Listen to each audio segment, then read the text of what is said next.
Bonjour à toutes et à tous. Ravi de vous retrouver pour ce webinaire de rentrée.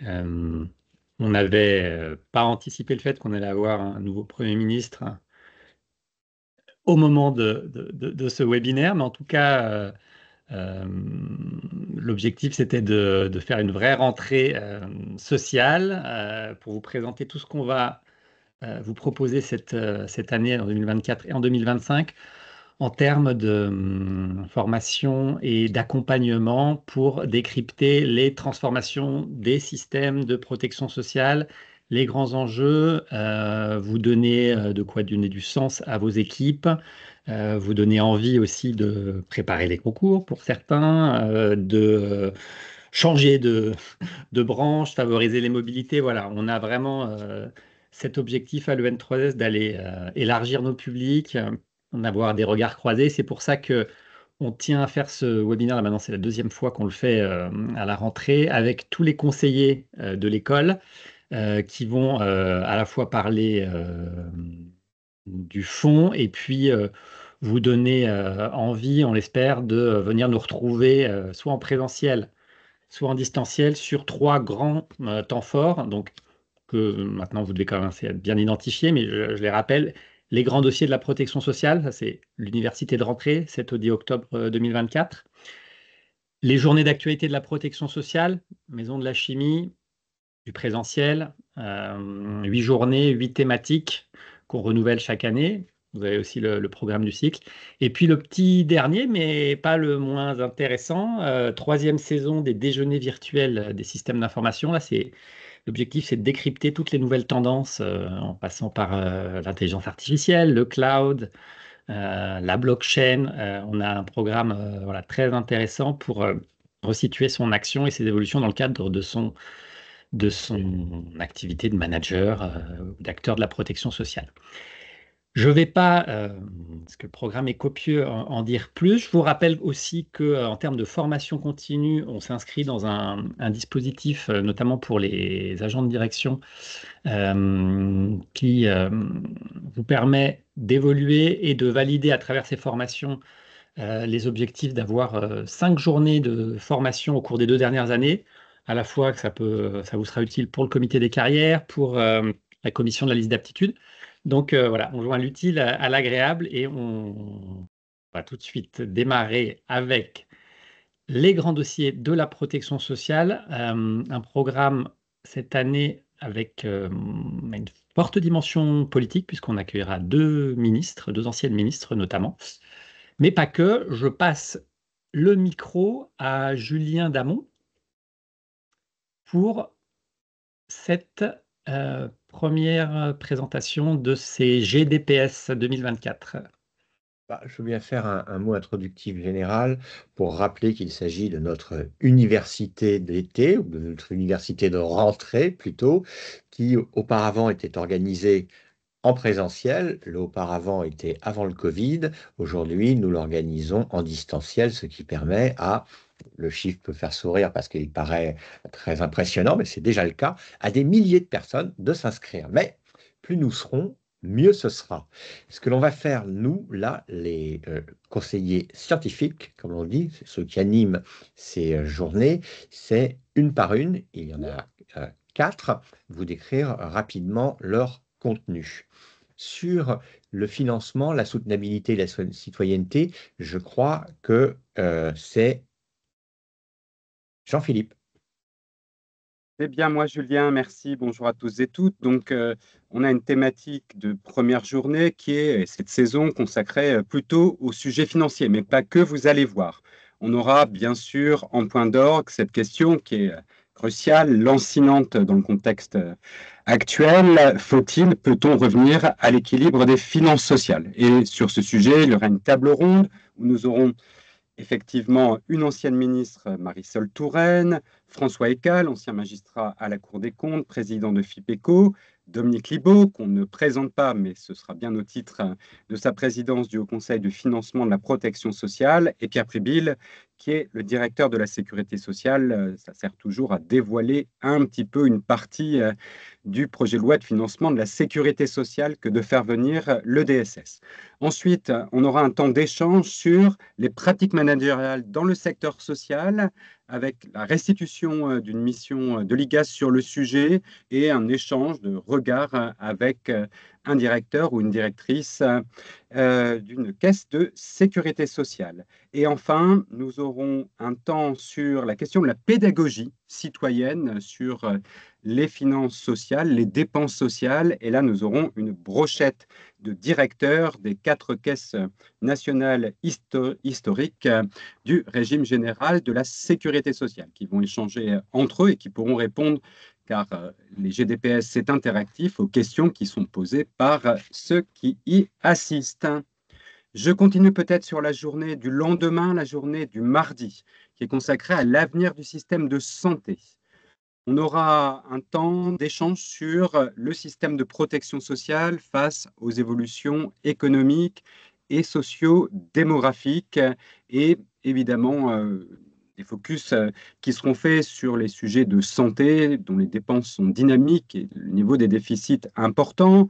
Nous aurons donc Brigitte Dormont, chercheuse, économiste de la santé, Xavier Rago, le président de l'OFCE, Michael Zemmour, qui est économiste, également conseiller économique d'une des coalitions présentes au Parlement.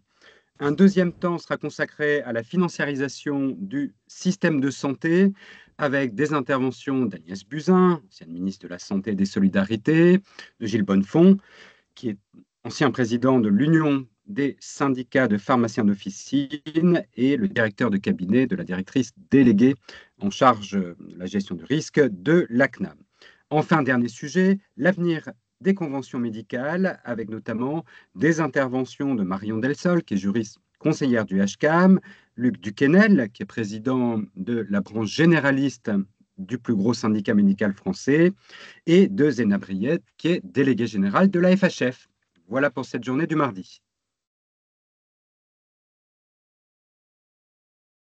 J'enchaîne peut-être sur la journée du mercredi 9 octobre. C'est un programme rassembleur, c'est un programme consensuel qu'on vous propose, bien vieillir en bonne santé. Et le jour même où nous passons d'un Premier ministre âgé de 35 ans, et c'est une très bonne chose, à un Premier ministre âgé de 73 ans, et c'est une très bonne chose, nous vous proposons 3 temps. Premier temps, c'est la santé au travail, les diagnostics, actions et prévention, à la fois avec des représentants du monde académique, un représentant d'un cabinet de conseil, donc conférencier en santé et qualité de vie au travail, et nous aurons également une universitaire qui n'est pas mentionnée explicitement. Deuxième étape, le SPDA, Service public départemental de l'autonomie. Où en est-on dans l'accompagnement du parcours des personnes qui sont en situation de perte d'autonomie, c'est-à-dire à la fois les personnes en situation de handicap et les personnes âgées en situation de perte d'autonomie. Et là, nous avons à la fois des praticiens, donc le DAC et puis l'ARS. Nous avons bien sûr Dominique Libaud, directeur général de l'EN3S et qui est à l'origine de cette création du service public départemental de l'autonomie, et puis un président du conseil départemental, le président Richefou, qui est spécialisé sur les sujets sociaux auprès de l'Assemblée des départements de France. Et puis, troisième atelier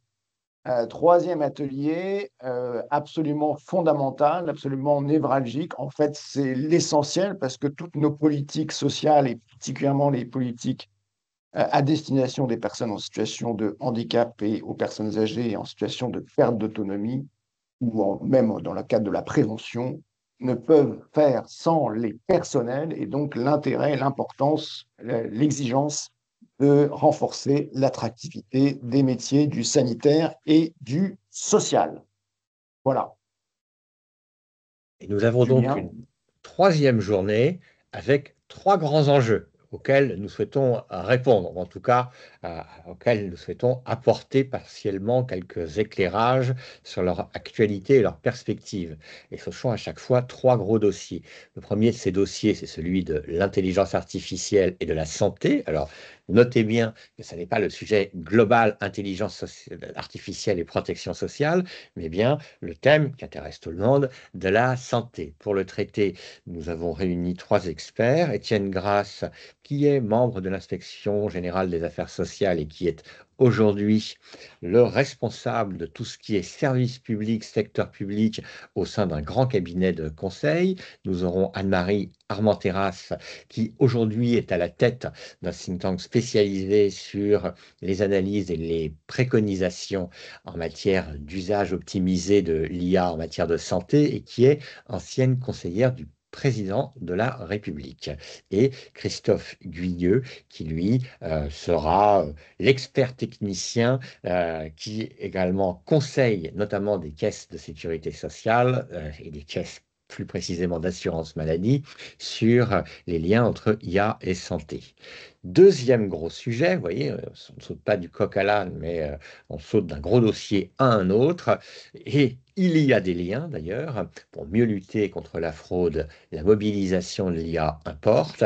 Et symétriquement d'ailleurs, l'IA est une transformation de la fraude. L'IA est utilisée également par les fraudeurs. Donc il faut savoir comment on se débrouille dans ce nouvel environnement. Pour en traiter, nous aurons, au-delà de la présence, pour la première fois, de Dominique Libaud, qui là viendra au titre de l'EN3S et du HCFIPS, deux responsables de ce sujet fraude au sein de branches, la famille et régime, la MSA, et la présence également de M. Belfayol, qui est à la tête de la mission interministérielle de coordination antifraude. C'est le développement du sigle MICAF que vous pouvez lire. Ce ne sera pas un moment sur les fraudes habituelles, mais bien des exposés, des débats, des présentations sur ce que l'on fait actuellement, sur les transformations des fraudes liées principalement au numérique d'ailleurs, et les nouvelles réponses que l'on peut déployer. Troisième gros sujet, celui de la transition écologique, qui est un sujet qui traverse un peu tout désormais, dont la protection sociale s'est saisie, dont l'EN3S s'est saisi singulièrement, et pour le traiter, nous aurons là encore la branche famille qui viendra nous exposer ce qui est fait et ce qui se profile. Nous aurons Vanessa Vesnia-Veil, qui est aujourd'hui conseillère maître à la Cour des comptes, mais qui a regardé ce qu'il en était de ce que l'on réalisait, de ce que l'on pouvait réaliser du côté de la branche autonomie. Nous aurons pour le grand secteur de la santé une directrice adjointe d'un grand hôpital universitaire.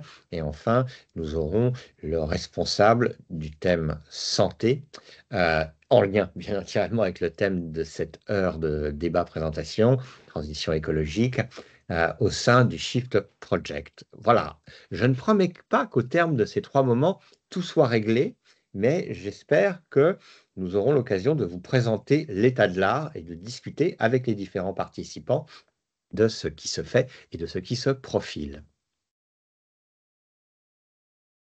Voici.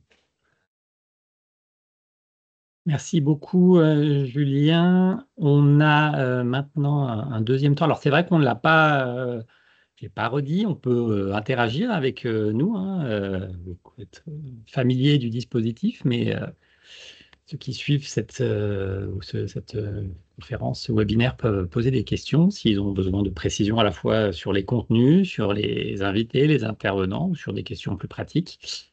Notre deuxième temps, c'était de revenir sur un programme Actualité de la protection sociale dont vous voyez le résultat, mais qui est le fruit quand même d'une construction assez longue, qui est issue des évaluations déjà, des remontées des précédentes journées. On est attentif à vos retours verbatim, aux thèmes que vous souhaiteriez qu'on puisse traiter. On prend aussi à tâche des missions cadres dirigeants des caisses nationales. On va aussi regarder du côté des associations de directeurs et de directrices des différents réseaux. Et puis, avec bien entendu le regard de l'équipe de conseillers scientifiques, on essaie de trouver des thématiques qui soient à la fois innovantes, structurantes et qui puissent aussi vous aider dans vos métiers, dans vos évolutions. C'est ce que je disais au début, c'est de la formation, c'est aussi des journées d'études. Et puis enfin, Actualité de la protection sociale, ça se passe en présentiel à Paris. Donc on tient à ce format-là. On tient aussi au lieu, la Maison de la Chimie, et on tient à la dimension aussi réseau, c'est-à-dire pouvoir échanger entre vous, revoir des anciens, et puis voilà, ce networking, comme on dit en anglicisme, c'est important aussi lors de ces journées. Euh, Vous avez le programme. D'un point de vue aussi inscription, vous savez que vous pouvez aussi, pour votre organisme, euh, acheter l'ensemble du cycle et ensuite, en fonction des thématiques, répartir les participations au sein de l'équipe de direction, des managers stratégiques, voire des cadres techniques qui peuvent être intéressés et qui peuvent bien entendu participer à ces journées-là.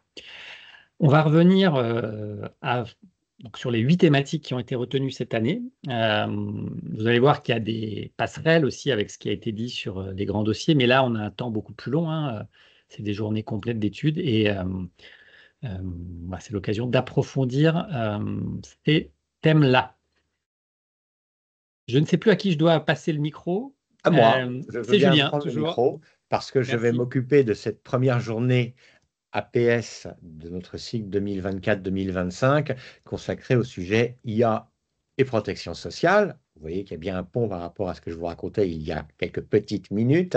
Nous aurons donc eu, pendant les GDPS, 1 heure autour de IA et santé. Là, nous traitons le sujet plus généralement IA et protection sociale et du point de vue des organismes. Donc, qu'attendre, que craindre, que redouter, qu'espérer de l'IA quand on est à la tête, potentiellement à la tête de ces organismes de sécurité sociale qui sont les principaux pourvoyeurs de l'assistance à ces journées APS. C'est vrai que l'IA générative avec ChatGPT a pénétré avec fracas dans la vie quotidienne de tout le monde, nous-mêmes, nos enfants, nos collaborateurs, nos collègues, voire nos managers, tout le monde s'en mêle.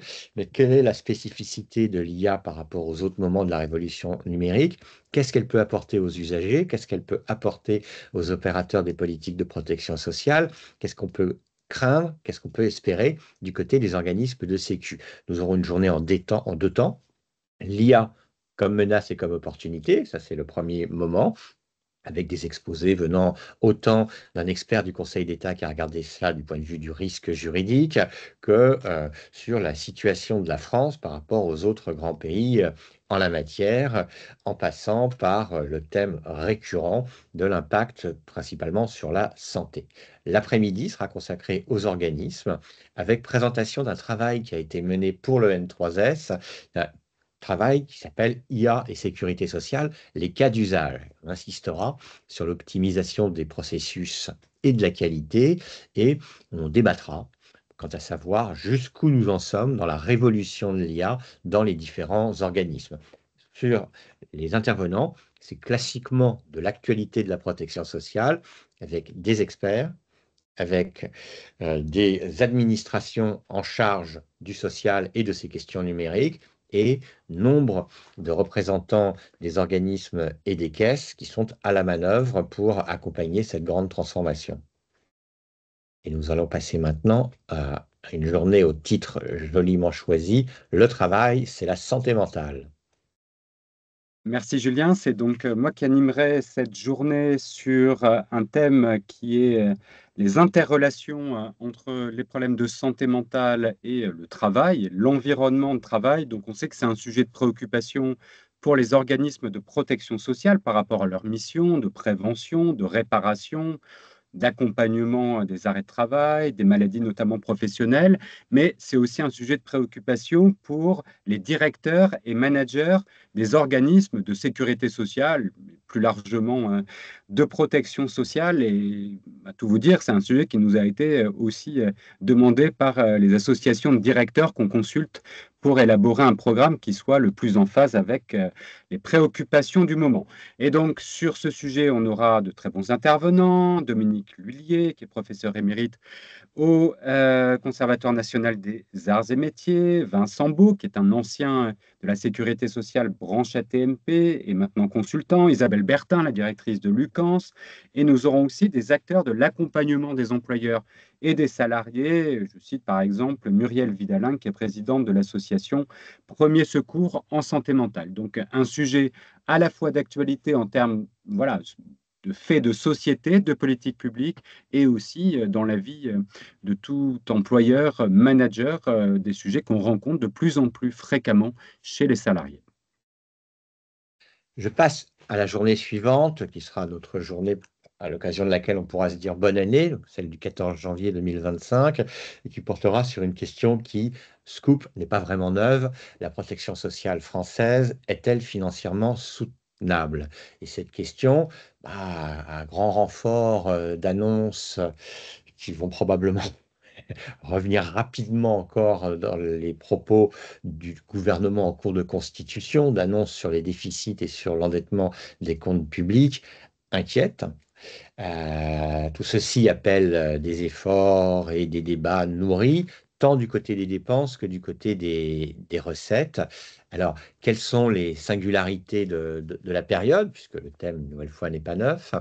Comment les dépenses sociales peuvent-elles évoluer dans le contexte général de l'évolution des dépenses publiques et quelles sont les décisions à prendre quand les marges de manœuvre sont si limitées?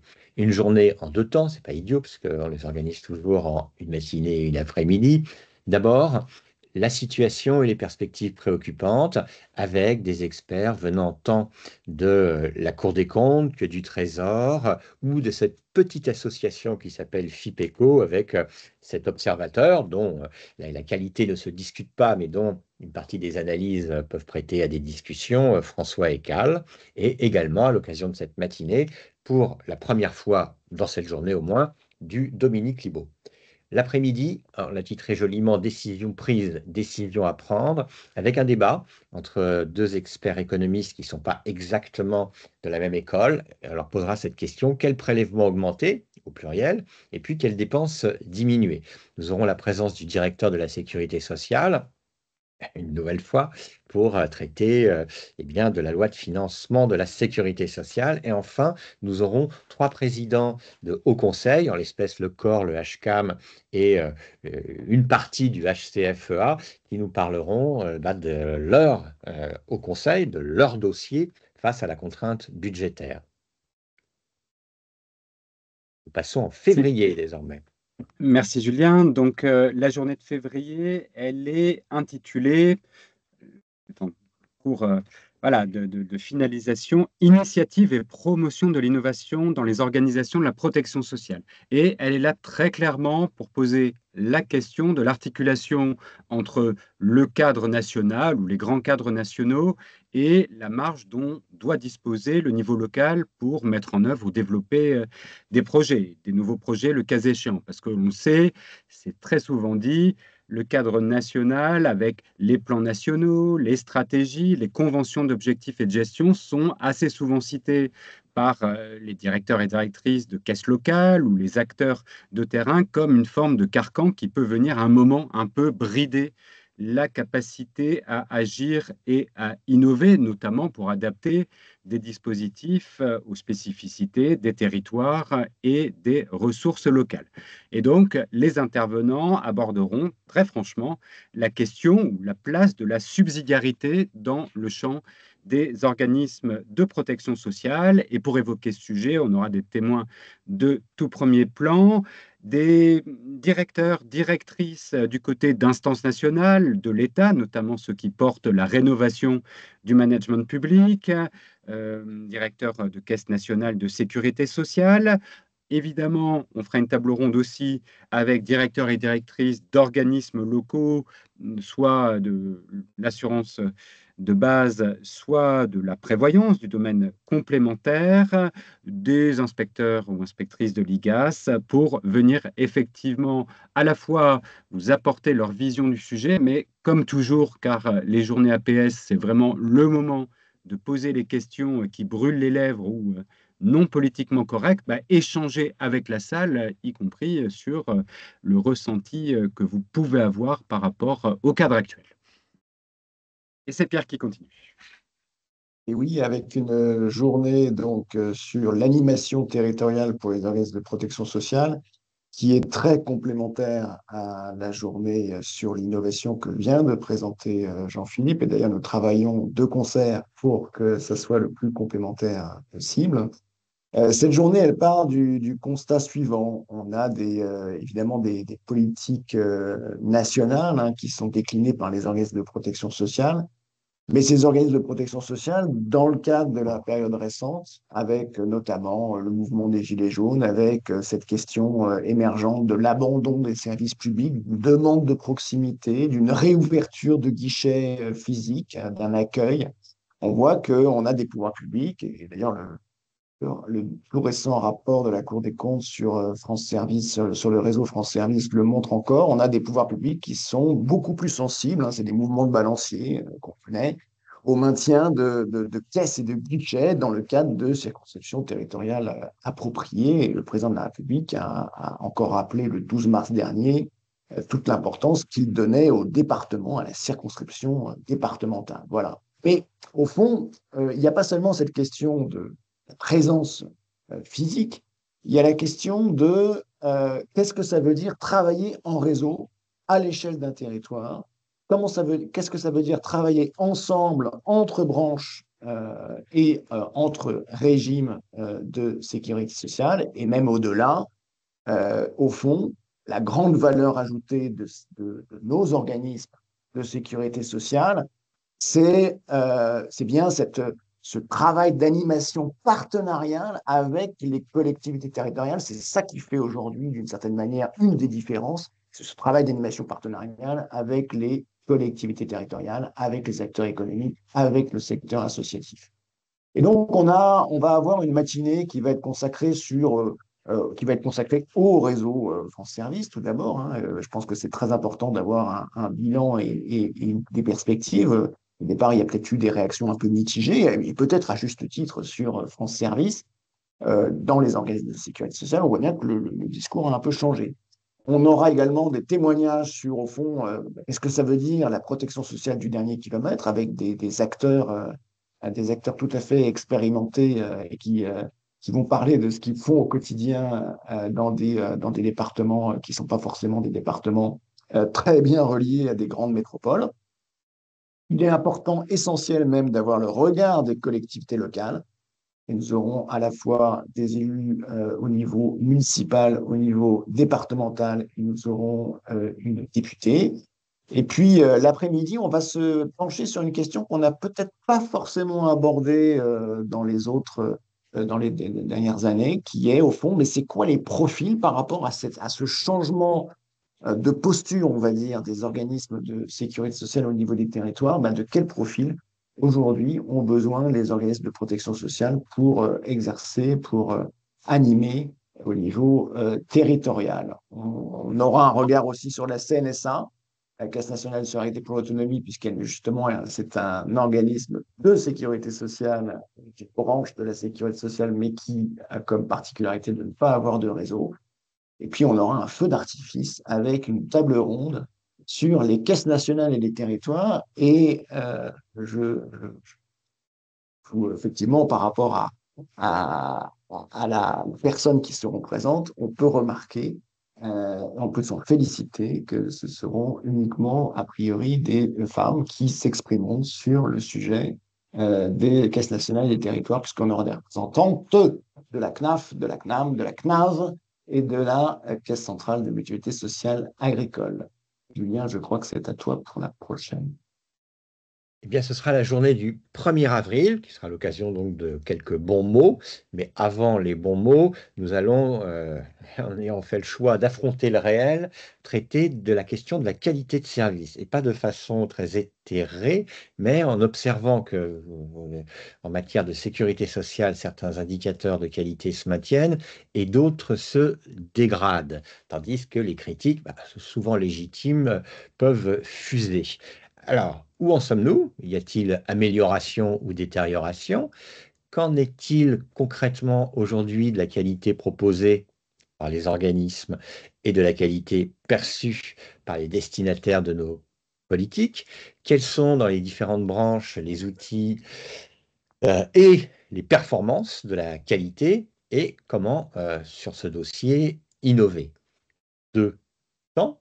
Le premier, que nous avons joliment titré «L'usager toujours en attente de qualité», nous permettra d'entendre les exposés et de discuter avec les exposants, d'abord de Thomas Odiger, qui est le chef de l'IGAS et qui, d'ailleurs, est déjà intervenu un peu sur ce thème des exigences de la qualité de service public de la sécurité sociale. Nous aurons un représentant du Conseil d'État pour évoquer un point clé, qui est que la qualité de service dépend pour beaucoup de la qualité du droit. Et du côté de la DITP, qui est la Direction interministérielle de la transformation publique, on regardera ce qui, dans le domaine des services publics en général, dans le domaine de la protection sociale en particulier, s'améliore, ce qui se maintient et ce qui se dégrade. Et pour terminer cette matinée du 1er avril, qui décidément ne sera pas drôle par rapport aux exposés, nous avons invité ATD Quart Monde pour évoquer ce sujet que l'association met bien en avant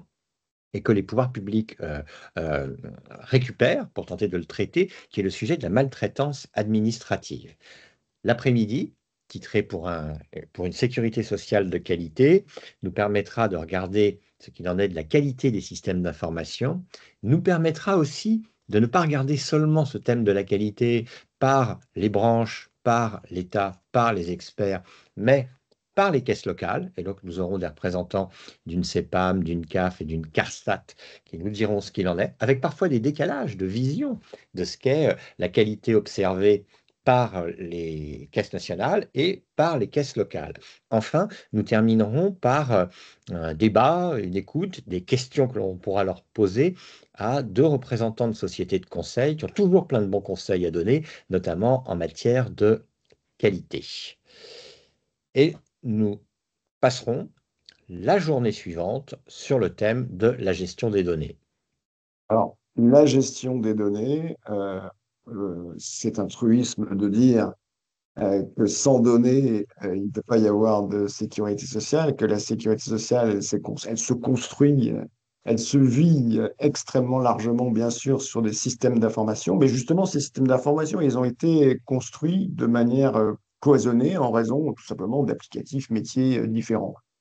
On a eu des révolutions, hein, on a connu des révolutions dont il faut prendre toute la mesure, et je pense notamment la révolution de la déclaration sociale nominative, la DSN, hein, puisque le bulletin de paie devient le véhicule déclaratif global qui alimente l'ensemble des organismes.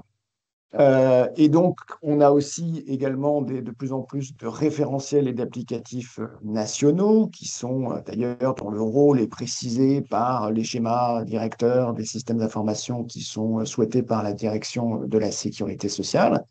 Et donc, à la fois, on rend possible des échanges de données, on rend possible des traitements du système d'information qui n'étaient pas possibles auparavant, mais en même temps, on est peut-être davantage sensible à des attaques ou à des fraudes. Et donc la question, c'est comment optimiser, comment on regarde l'utilisation de ces données, c'est comment optimiser cette gestion à la fois au service de la productivité des organismes, c'est-à-dire la maîtrise des coûts de fonctionnement, au service de la qualité pour l'usager, qualité de service pour l'usager, et au service de la maîtrise des risques. Et donc, au fond, on respecte ainsi le triptyque, hein, les trois principes majeurs du fonctionnement d'un organisme de protection sociale, qualité de service, maîtrise des risques, maîtrise des coûts de fonctionnement. Donc, dans la matinée, nous aurons un regard vraiment approfondi avec Stéphane Seillet, qui est responsable de l'émission interministérielle chargée du pilotage du système de collecte et d'utilisation des données sociales, donc à placer auprès de la direction de la sécurité sociale, mais c'est bien une mission interministérielle. On aura également un regard approfondi sur les référentiels nationaux de sécurité sociale. Je pense que pour beaucoup de personnes qui suivent qui sont dans les organismes de sécurité sociale, ils n'ont pas forcément toujours cette vision claire au fond, quels sont les référentiels nationaux pardon, de sécurité sociale. On aura également un zoom sur le rôle des URSSAF, la branche recouvrement, le rôle des URSSAF dans la fiabilisation des déclarations sociales nominatives. Et puis, on aura une meilleure vision sur cette question qui est la solidarité à la source, l'automatisation des données, jusqu'où on peut aller, quels sont les cas d'usage, quel est le bilan déjà qu'on peut faire sur voilà, la solidarité à la source, les premiers bilans par rapport aux expérimentations qui ont lieu aujourd'hui en CAF. Ça, c'est la matinée. Et donc, l'après-midi, bah, là, on se retrouve toujours dans ces questions voilà, essentielles où il faut bien qu'on affronte le réel, c'est-à-dire la lutte contre les fraudes qui existent, et puis le risque cyber. Je pense que c'est très important d'avoir une vision la plus complète possible des risques cyber, puisqu'on voit bien que les différentes voilà, ce qui a pu remonter dans les médias par rapport à des attaques, notamment dans les hôpitaux, etc., présentent un impact évidemment très négatif en matière de confiance pour les assurés. Et puis on finit sur une table ronde un peu d'ouverture qui est au fond sur la question du partage et de la protection des données, avec à la fois des juristes et puis des praticiens qui sont là, notamment l'Agence du numérique en santé, et puis les pouvoirs publics représentés par la Direction de la sécurité sociale, pour pouvoir échanger sur ces questions de partage et de protection des données. Voilà sur cette journée. Je crois que la journée suivante, donc là on est le 6 mai 2025, hein, on vous fait un peu là, on est un petit peu dans le futur. Et le 3 juin 2025, on bascule sur le télétravail en se posant la question de savoir si c'est une révolution digérée ou à digérer. Et c'est Julien qui s'en occupe, je crois. Absolument, c'est une dernière journée de notre série 2024-2025 m'incombe. Le télétravail était autrefois, c'est-à-dire avant le Covid, assez marginal et depuis, il est devenu général. Ça s'est généralisé, en particulier dans le secteur de la protection sociale. Donc, ce sont de nouvelles modalités d'exercice des responsabilités professionnelles, de nouvelles disparités également dans l'organisation du travail, car certaines tâches sont télétravaillables, d'autres non. Tout ceci pose des questions générales sur la productivité. On fait les débats de ces géants informatiques qui, pour les uns, veulent que tout le monde revienne au bureau, pour les autres, continuent à soutenir qu'on peut toujours bien travailler de chez soi. Donc des questions de productivité, d'optimisation des organisations. Ça pose aussi des questions pures, si j'ose dire, de sécurité sociale sur des thèmes de santé au travail, d'accidents du travail, leur assurabilité. Donc, la problématique générale de cette journée, c'est quelle est la situation contemporaine, quelles sont les perspectives en général, mais aussi en particulier dans les organismes de protection sociale. Une matinée sur les réalités et les défis français, l'après-midi sur les réalités et les défis plus précisément pour la protection sociale. La matinée sur la situation, c'est pas pour en faire le portrait qui tiendrait sur une page dans un journal, mais le portrait tous azimuts de la situation française, des débats juridiques, voire des débats aussi entre managers sur ce qu'il faut faire, et ceci sera alimenté par des experts venant de la DARES. Nous aurons le directeur de la DARES, nous aurons la présence d'un essayiste connu, Jean-Laurent Casselli, qui nous parlera des inégalités de la France du télétravail. Nous aurons un éditorialiste connu lui aussi, Jean-Marc Vittori, des Échos, qui est un spécialiste, à tout le moins un observateur extrêmement intéressé et incisif sur ce qui se passe dans le monde entier en matière de télétravail.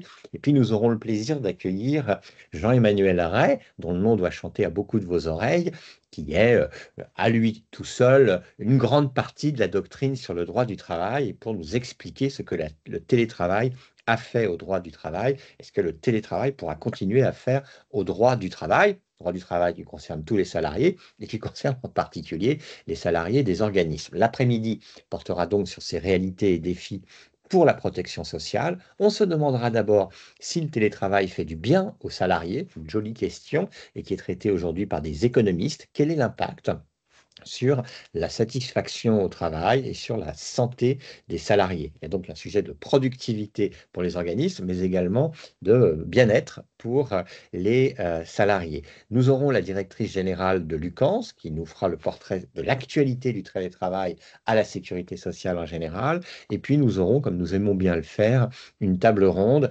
avec différents organismes locaux pour traiter des innovations et des interrogations des organismes. Et à la fin de cette journée, a priori, nous chercherons à vous présenter le programme 2025-2026 des actualités de la protection sociale. Ce qui m'amène à redire ce qu'on vous a déjà signalé là, c'est que tout ceci, c'est fait pour vous. Et c'est fait avec vous aussi. Donc, si vous avez des idées pour 2025-2026, dès aujourd'hui, nous prenons. Si vous avez des idées, des remarques pour 2024-2025, pour amender, préciser, compléter, réviser nos programmes, eh bien, nous prenons aussi. Ceci dans un silence glacial. Non, merci beaucoup, Julien. Jean-Philippe et Pierre, très complet. On voit bien dans ces journées actualité protection sociale qu'on va, voilà, on se projette sur des problématiques d'ordre managérial, on est aussi sur des choses plus métiers. Voilà, on essaie d'avoir aussi un programme équilibré. On en arrive à notre dernier temps fort de ce webinaire. Comme je disais, le petit dernier peut-être des 3 cycles, mais pas le moins intéressant. Et puis, on a le plaisir d'accueillir le nouveau pilote conseiller de ce programme, Xavier Bonnet, qui va nous en dévoiler les temps forts, puisque c'est lui qui l'a concocté et qui sera aussi l'animateur de ces déjeuners. Alors, sur le format, je vous rappelle, on a la pause méridienne, c'est le jeudi, 13h, 14h30. On joint l'utile à l'agréable et on a donc un format virtuel avec des experts SI qui viennent éclairer. Je précise aussi que ça peut être intéressant pour des informaticiens, des ingénieurs SI, mais c'est aussi et surtout pour tous les cadres, agents de direction qui travaillent en lien avec le SI et qui veulent mieux comprendre ce qui se passe pour pouvoir mieux travailler et éclairer leurs choix. Donc voilà, c'est absolument pas que pour un public d'experts SI, c'est déjeuner virtuel. Xavier, je te passe le micro. Oui, c'est bien là l'enjeu, Benjamin. Merci en tout cas pour cette introduction. Avec donc des déjeuners virtuels. Donc là, on n'est absolument pas en présentiel. On est bien à distance. Sur la pause déjeuner avec un cycle de conférences que l'on a souhaité cohérent et qui a pour objet, et on voit bien qu'il y a des ponts à dresser avec ce que mes prédécesseurs là, ont identifié comme thématique.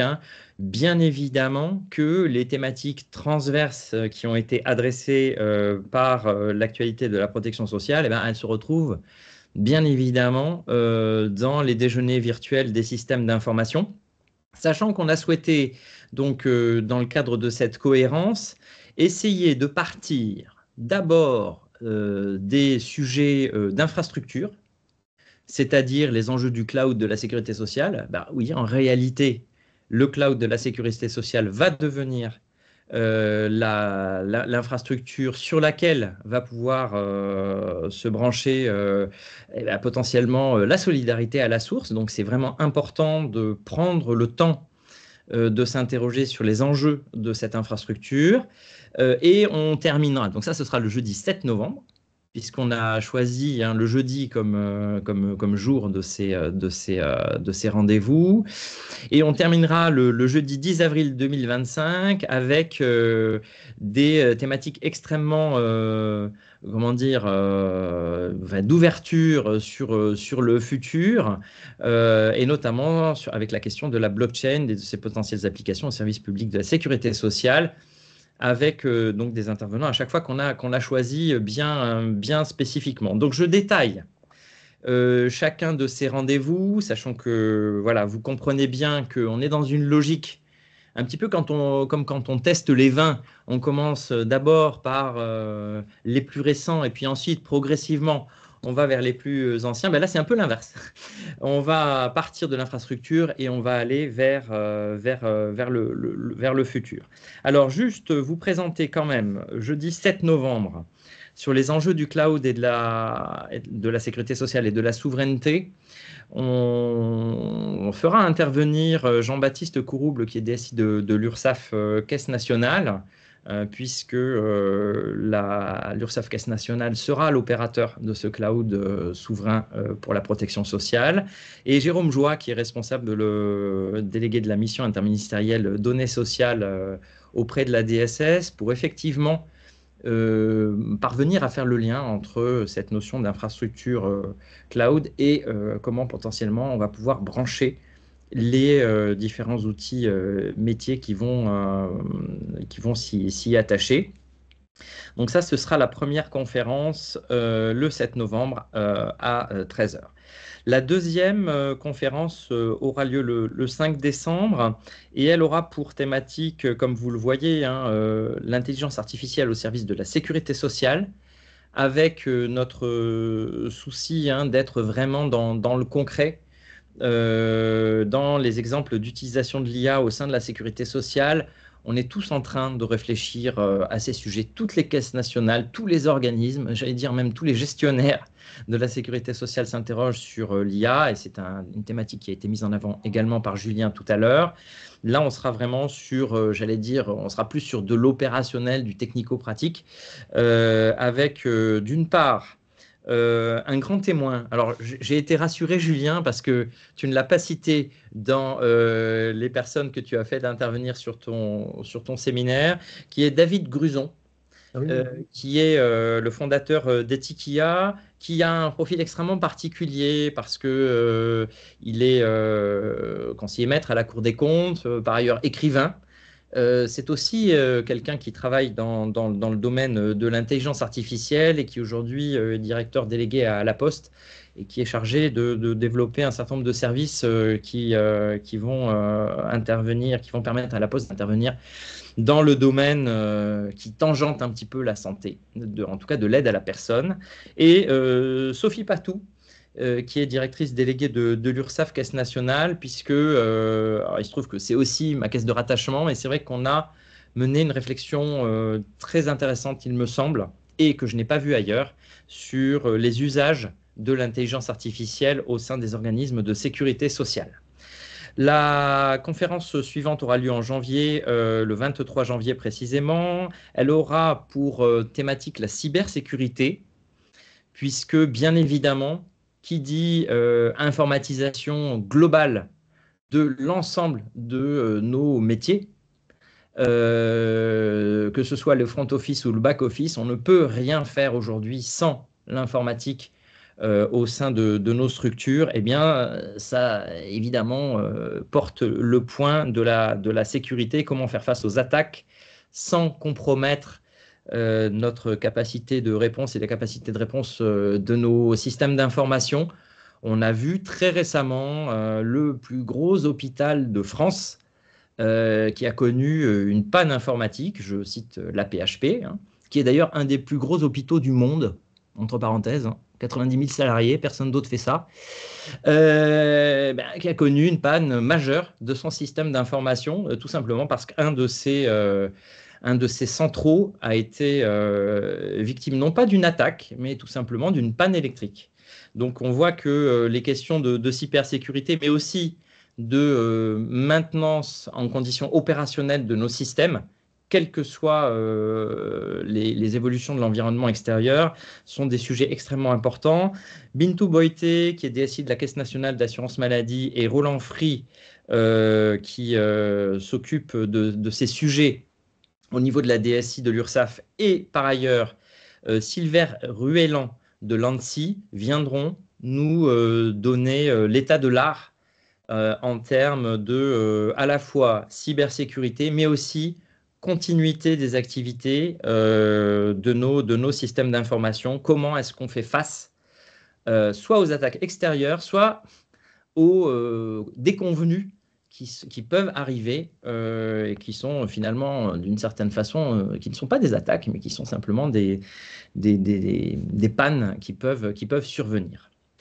Le 13 février, nous travaillerons sur le thème de la question de la numérisation des services publics et de l'amélioration de l'interlocution qu'on peut avoir avec nos différents publics en lien avec l'utilisation de l'intelligence artificielle générative, avec l'intervention de 2 personnes qui sont assez importantes, même très importantes, dans la technostructure aujourd'hui, à savoir Esther McNamara, qui est déléguée de la transformation numérique de la DGFiP au ministère de l'économie et des finances, et qui travaille très en profondeur la question justement de l'utilisation des LLM, des Large Language Models, excusez mon anglais pathétique, notamment dans l'interlocution de la DGFiP avec ses usagers, et Adnan Trojet, qui est un conseiller que nous connaissons tous, action publique numérique auprès du président de la République, qui a été conseiller technique numérique des premiers ministres entre 2019 et 2022. Donc Adnan viendra nous éclairer sur la façon dont l'utilisation, il est lui-même ingénieur d'ailleurs, hein, il est issu de l'école centrale, c'est également un membre de la Cour des comptes. Donc Adnan et Esther viendront nous éclairer sur l'utilisation de cette intelligence artificielle générative et l'aide qu'elle peut nous apporter dans l'interlocution avec nos usagers. L'avant-dernière séance aura lieu le 13 mars et sera consacrée à un sujet qui me tient particulièrement à cœur, et je remercie Benjamin de la liberté qu'il m'a donnée dans la préparation de ce programme, qui est le process mining. Et tout ce qui est process mining et également la question du retour sur investissement de ce process mining, l'intelligent automation. Donc c'est un peu du teasing parce que je pense que certains d'entre nous ne connaissent pas ces nouveaux dispositifs qui sont plus qu'expérimentés dans les organismes de sécurité sociale. Et donc Gwenaëlle Lebohec qui travaille auprès de moi, et Fabrice Trouvé qui est DSI de la CNAF, puisque la CNAF a vraiment utilisé très fortement les outils d'automatisation, viendront nous éclairer sur ces nouveaux outils qui, j'en suis absolument convaincu, dans les 5 ou 10 prochaines années, vont vraiment s'imposer au même titre que l'intelligence artificielle, mais plus particulièrement dans les usages qu'ils vont pouvoir avoir auprès des métiers des gestionnaires. Et donc, que ce soit process mining ou intelligent automation, vont devenir des outils absolument cruciaux qu'il faut absolument maîtriser, à mon sens, si on veut vraiment aborder l'avenir à la hauteur des exigences qui seront celles de nos usagers dans les quelques mois et les quelques années qui vont arriver. Et puis, la dernière séance, comme je vous l'ai dit tout à l'heure, sera beaucoup plus exploratoire et aura pour objet d'aller chercher véritablement, d'ouvrir les portes et les fenêtres, hein, la blockchain, mais pas que. Donc Stéphanie Cabot-Surias, qui est directrice générale de Binance France, viendra nous éclairer sur l'usage qu'elle fait à Binance France et auprès du secteur bancaire de la blockchain. Et Véronique Puch, directrice déléguée du SI et au pilotage de transformation de la DSI de la CNAV, viendra également intervenir sur ces différents sujets. Comment est-ce qu'on se met en œuvre aujourd'hui au sein des organismes de sécurité sociale pour aller un petit peu musarder, regarder quelles sont les évolutions potentielles de la technologie que l'on pourrait appliquer à nos métiers, encore une fois, pour faire en sorte d'être au rendez-vous de la qualité de service qui est attendue par nos usagers. Voilà ce que je pouvais dire très rapidement, Benjamin, sur l'actualité DSI à la sécurité sociale et ces déjeuners virtuels que, du coup, nous avons préparés ces dernières semaines. Et encore une fois, comme le disait Julien à l'instant, tout à fait preneur de thématiques que vous souhaiteriez voir traitées soit des thématiques adjacentes à celles qui sont indiquées ici, soit des idées que vous pourriez avoir pour les prochaines sessions. Merci beaucoup, Xavier. Voilà, bon, on approche de la fin de ce webinaire. Je vous rappelle que vous allez recevoir à la fois le support, qu'il y aura un replay aussi qui vous sera fourni et que vous avez un petit questionnaire d'évaluation. Donc, dans ce questionnaire d'évaluation, c'est là où vous pouvez nous faire part de thématiques que vous souhaiteriez voir traitées. Et on en tiendra bien entendu compte pour la construction de nos programmes. Pour conclure, on avait deux autres choses à vous rappeler, toujours en matière de numérique, de ressources en ligne, un peu de ce qu'à l'EN3S on essaie de porter, c'est-à-dire de l'innovation en matière de transmission des connaissances. Alors, on a des podcasts, on s'est lancé dans des podcasts depuis l'an dernier. Et vous voyez, il y a déjà, vous les connaissez peut-être, hein, 20 podcasts disponibles, donc c'est vraiment éclairant. C'est comme tout podcast court, impactant, et vous pouvez voir énormément de choses et apprendre énormément de choses. Et puis on a aussi le Cook, dont on est actuellement en train de refondre les contenus parce qu'il évolue chaque année, il est actualisé chaque année. Ce sont des choses entièrement gratuites qui vous permettent, notamment pour les nouveaux venus à la sécurité sociale qui ont besoin de leur parcours d'intégration d'actualiser leurs connaissances, et ben, ils s'inscrivent sur ce Cook et ils peuvent, vous voyez, en 6 séquences de façon interactive avec des quiz disposer de l'ensemble du panorama par branche, par risque et par type de grands enjeux. Voilà, donc écoutez, on espère surtout vous retrouver maintenant lors de ces journées-là, en présentiel, en distanciel, à Paris, Saint-Étienne et puis sur les réseaux. Et puis, je remercie encore vraiment vivement toute l'équipe là, des conseillers sans lesquels on ne pourrait pas faire grand-chose parce que c'est eux qui sont en veille, qui ont les capteurs en permanence ouverts sur ce qui peut se passer et qui nous permettent de continuer à œuvrer en faveur de la protection sociale et du service public de sécurité sociale. Merci beaucoup à toutes et à tous et bonne fin de journée. Bonne fin de journée. Bonne fin de journée à tous et toutes. Merci à vous tous et à toutes.